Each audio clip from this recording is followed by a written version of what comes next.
Why is Israel jeopardising the ceasefire with Iran? On the day that President Trump declared a 2-week pause in fighting, Israel launched strikes across Lebanon, killing at least 300 people. Israel and Hezbollah have been exchanging fire since the Lebanese militia group, which is backed by Iran, launched rockets at Israel at the start of the war. But the strikes on April 8th hit new targets across Lebanon, including densely populated areas. It was the deadliest day in the country since the war began.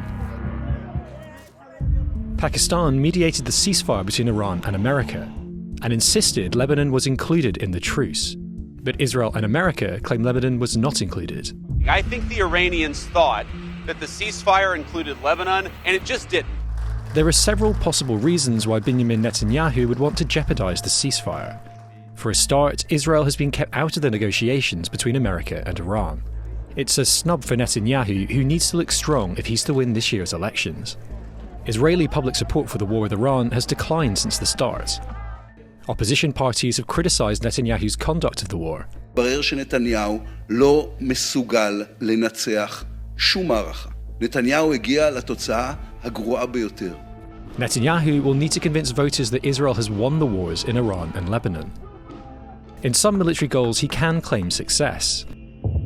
Iran has lost much of its air force, navy, and air defence network.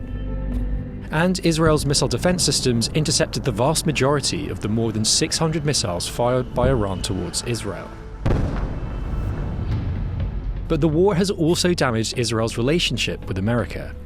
The conflict started with an unprecedented partnership between the countries.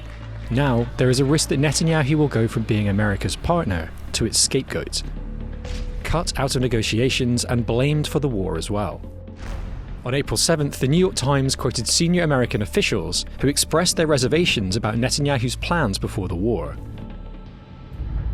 The Prime Minister's friendship with Trump is a big electoral asset in Israel, one of the few countries where the American president is popular.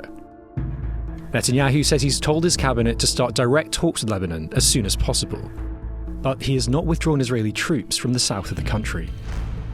By escalating the campaign in Lebanon, Netanyahu is risking his relationship with Trump and his political future, as well as jeopardising peace across the region.